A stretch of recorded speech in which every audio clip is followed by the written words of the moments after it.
আসসালামু আলাইকুম দর্শক। সার্জিস আলমের বিরুদ্ধে সিআইডিকে তদন্তের নির্দেশ।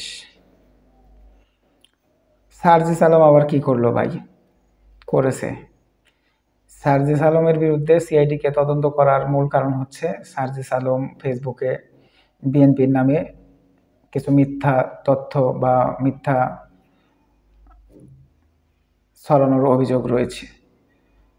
কিছুদিন আগে সাংবাদিক তুহিন হত্যায় বিএনপিকে জড়িয়ে অপপ্রচার করার অভিযোগে এনসিপির মুখ্য সংগঠক সার্জিস আলমের বিরুদ্ধে গাজীপুর কোর্টে মামলা দায়েরের আবেদন করা হয়েছে।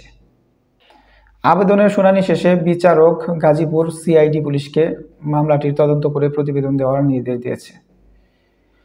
অর্থাৎ সার্জিস আলমের বিরুদ্ধে আনিত অভিযোগটি বিচারক গাজীপুর সিআইডি পুলিশকে তদন্ত করার জন্য দিয়েছে। আজ মঙ্গলবার গাজীপুর অতিরিক্ত চিফ মেট্রোপলিটন ম্যাজিস্ট্রেট কোর্টে মামলার আবেদন করেন বাসান থানা বিএনপির সভাপতি তানভীর সিরাজ।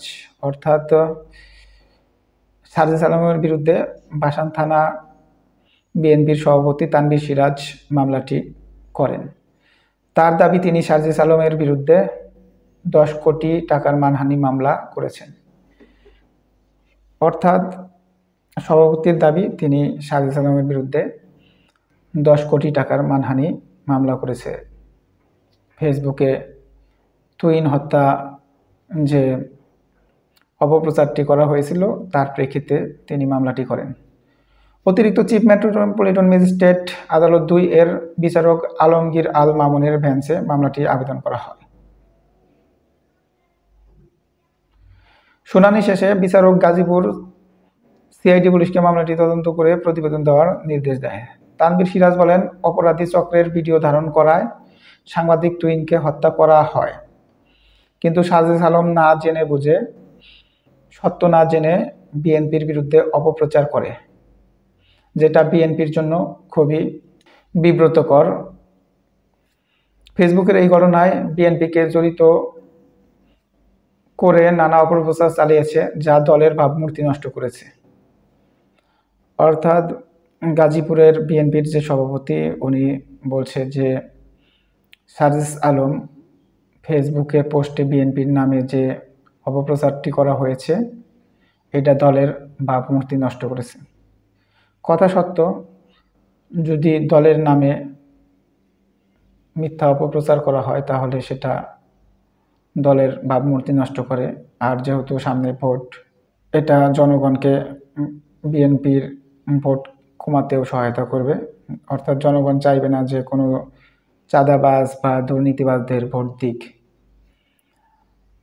এক কথায় আসলেই প্রাথমিক পর্যায়ে কিন্তু সকল নিউজ মিডিয়ায় তুহিন হত্যাকে বিএনপির উপর দায় চাপিয়েছিল। অর্থাৎ বিএনপির চাঁদাবাজির ভিডিও করায় তুহিন হত্যা করা হয়েছে তুহিনকে।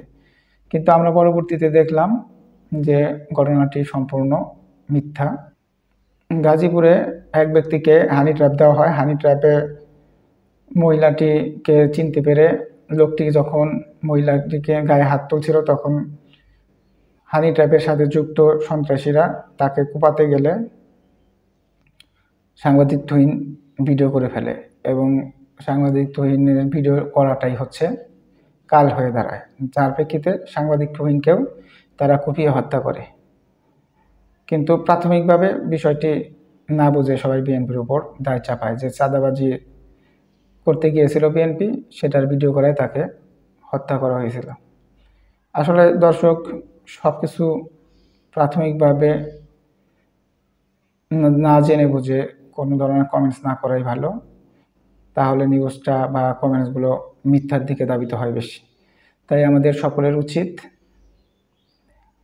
সত্যতা জেনে তারপর কথা বলা বা নিউজ প্রচার করা। ধন্যবাদ সকলকে। আসসালামু আলাইকুম।